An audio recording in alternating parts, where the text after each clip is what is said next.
call us abominations, but they created our kind. Could humanity itself have been a lab experiment all along? Vault-Tec never built the vaults to survive the apocalypse. It built them to control evolution. If you want to understand what this means, watch until the end of this theory.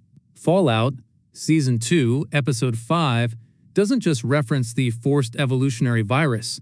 It confirms that the future of humanity was designed as a laboratory from the very start. The vaults weren't shelters, they were petri dishes. Full spoilers ahead. This is Twist Decoded. F.E.V. Forced Evolutionary Virus. Fallout Season 2 establishes a narrative lie and then quietly dismantles it. The lie is simple. Vault-Tec built the vaults to preserve civilization. The truth, confirmed in Episode 5, is that Vault-Tec intended to rewrite civilization at the genetic level. The acronym F.E.V. inside Vaults 32 and 33 is not a coincidence, not a clever nod to fans, and not a background Easter egg. It is a declaration of purpose. The Vault system was constructed around the logic of the Fallout universe's most catastrophic invention, the Forced Evolutionary Virus. The episode positions Norm MacLean as the audience surrogate. He is methodical, cautious, and skeptical of Bud's leadership, but still operating within the assumption that the vaults represent misguided corporate optimism rather than deliberate biological manipulation. When he powers up the dormant Vault-Tec terminal and uncovers the internal documentation referencing future enterprise ventures, the show closes the distance between corporate euphemism and scientific horror. The initials are deliberate. The branding is deliberate. Vault-Tec did not hide its intentions.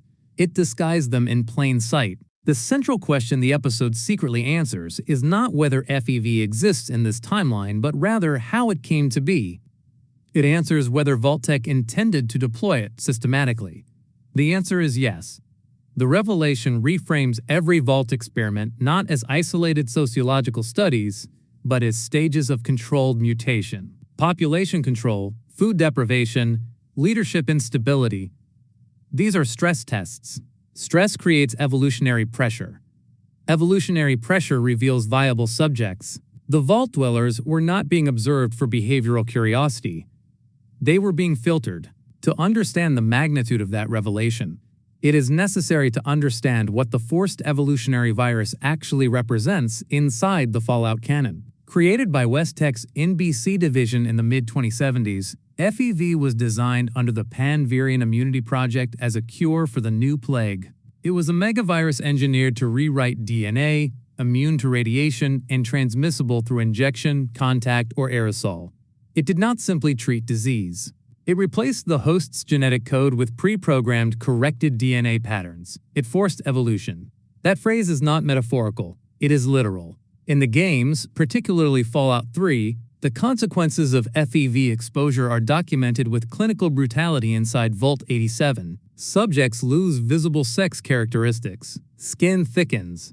Muscle mass expands beyond structural limits. Within 2 weeks, cognitive decline begins. Aggression spikes. Anxiety escalates. Many die from organ failure. Some survive. Those survivors become supermutants.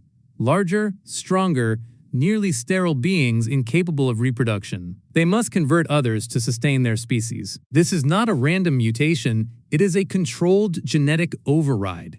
Season 2 uses that established lore as the silent foundation beneath its twist. When Ronnie McCurtry casually references knowing the whole plan behind Vaults 32 and 33, the tone is not conspiratorial. It is procedural.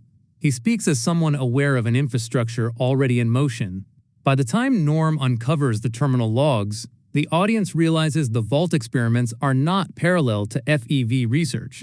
They are F.E.V. research. The narrative lies dissolve. The central question is resolved.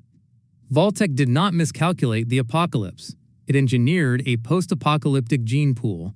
The episode constructs its case chronologically, embedding confirmation in framing, dialogue cadence, and environmental design. Norm's descent into the lower levels of the Vault is shot with symmetrical corridor compositions that mirror the sterile hallways of West-Tech facilities seen throughout the franchise. The lighting shifts from warm domestic tones in the communal areas to clinical green fluorescence near the dormant computer banks. Green has always been the visual signature of F.E.V, glowing vats, irradiated slurry, and corrosive mutation. The color grading is not an aesthetic coincidence. It is thematic continuity. When Norm activates the terminal, the camera does not cut rapidly. It lingers. The screen flickers through archived project titles before landing on Future Enterprise Ventures. The pause between the acronym and its expanded form is deliberate. The score drops into a low, sustained note rather than a dramatic sting. The show refuses spectacle. It opts for inevitability. The wording inside the logs avoids overt villainy. It references long-term adaptability, genetic sustainability, and post-conflict viability. These are the same bureaucratic distortions used historically within the Panvirian Immunity Project before it was renamed the Forced Evolutionary Virus. Language is the first mutation.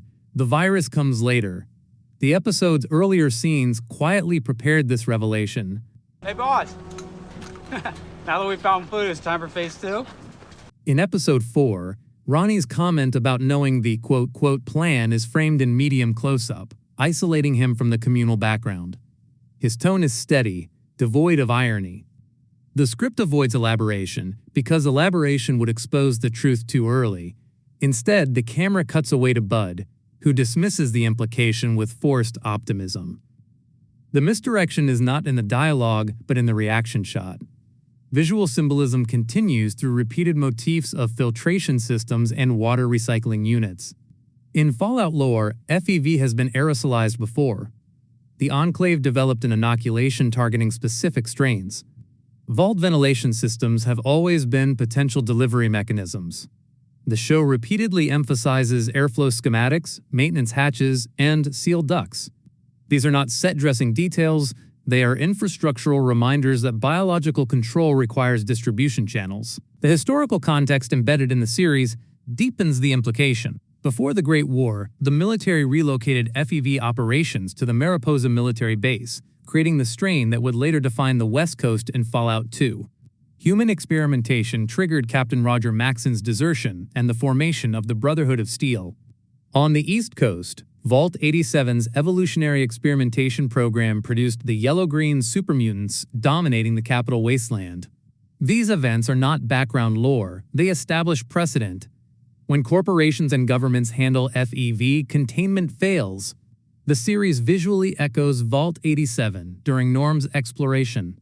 The metallic echo in the corridors, the blood rust stains near sealed doors, the distant mechanical hum, all auditory callbacks to the dread experienced inside that facility. The show does not display vats of green liquid. It does not need to. It evokes the memory of them. Dialogue analysis further confirms intent. When Bud speaks about reshaping the future, his phrasing aligns with evolutionary rhetoric rather than reconstruction rhetoric. He does not discuss rebuilding infrastructure. He discusses optimizing humanity. Optimization is a biological term in this context. It signals selection. The most subtle evidence appears in the pacing of character reactions. Norm does not gasp. He does not shout. He absorbs the information with quiet horror. That restraint communicates that the revelation is not shocking in a cinematic sense. It is confirmed in a structural sense. The audience has already seen the Vault experiments fail catastrophically. We have witnessed social breakdowns engineered through scarcity and manipulation. The only missing variable was purpose. F.E.V supplies it. The series also embeds historical echoes of the Huntersville incident in West Virginia, referenced in Fallout 76. There, Vault-Tec contaminated an entire town under the guise of infrastructure improvement. Residents were told they had a strain of flu as their bodies turned green and hair fell out. Military containment followed. Mutation followed. Snallygasters and the Grafton monster emerged as grotesque proofs of concept. Season 2 mirrors that betrayal through Vault-Tec's paternalistic tone. Promises of safety mask experimentation. Corporate reassurance precedes transformation. Even Harold's tragic arc spanning Fallout through Fallout 3 resonates here. Harold did not become a super mutant. He became something biologically unprecedented, a man fused with a tree, eventually forming an entire oasis ecosystem. F.E.V does not produce uniform outcomes. It amplifies and distorts based on environmental conditions and genetic viability. That variability is precisely what Vault-Tec would seek to catalog inside controlled vault populations. Stress plus isolation plus selective survival yields data. Camera movement reinforces inevitability during the terminal reveal. A slow push-in narrows the frame around Norm's face as the screen glow reflects green in his eyes. The color palette does the storytelling. Human identity bathed in mutation's hue. The episode never states that F.E.V has already been deployed inside Vault 32 or 33. It does not need to. The infrastructure exists. The documentation exists. The intention exists. Music analysis strengthens the conclusion.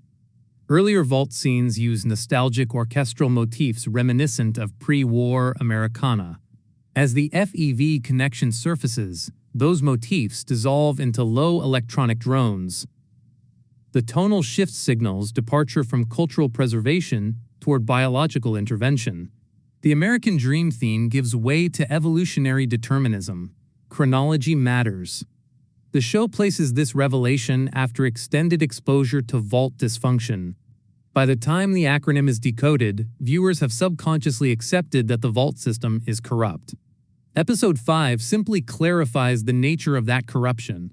It is not bureaucratic incompetence, it is deliberate genetic engineering. Every piece of evidence converges on a single operational logic. Vault-Tec's endgame was not survival, it was a selection. When the acronym F.E.V resolves from future enterprise ventures to Forced Evolutionary Virus, the series collapses corporate branding and biological horror into a single truth. The vaults were designed as evolutionary crucibles. Population experiments were under environmental pressures. Leadership failures were stress catalysts. Resource scarcity was a filter. Those who adapted would become templates. Those who failed would become data. This convergence reframes the entire Fallout narrative. The Great War was not solely a geopolitical catastrophe. It was an opportunity. Radiation creates instability. Instability creates mutations. F.E.V thrives in radiation. Vault-Tec builds sealed ecosystems immune to external contamination, but perfectly suited for controlled internal alteration. The apocalypse was not the end of civilization. It was phase 1. The writer's hidden intention becomes visible. By delaying explicit confirmation of F.E.V involvement until Season 2, they allow viewers to internalize the horror gradually. The twist is not that F.E.V exists. It is that it was always integrated into the Vault doctrine. The optimism of Vault-Tec marketing, bright mascots and cheerful instructional videos, was camouflage for evolutionary authoritarianism. The unsettling realization is this. Humanity in Fallout is not rebuilding after annihilation. It is being redesigned after annihilation. Supermutants, centaurs, heralds arboreal transformation. These are not aberrations. They are previews. The Vault populations are not survivors of a dead world. They are prototypes for the next one. Norm's discovery does not simply expose a secret project. It reveals that free will inside the Vaults has always been conditional. Every choice, every conflict, every adaptation occurs within parameters engineered to test genetic resilience. The experiment never ended. It scaled. Fallout Season 2, Episode 5 confirms that evolution in this universe is not natural selection. It is corporate selection. The apocalypse did not strip humanity to its core. It handed that core to those who believed they could improve it. That belief is the true antagonist of the series. The Vault door was never meant to keep the wasteland out. It was meant to keep the experiment in. This is Twist Decoded.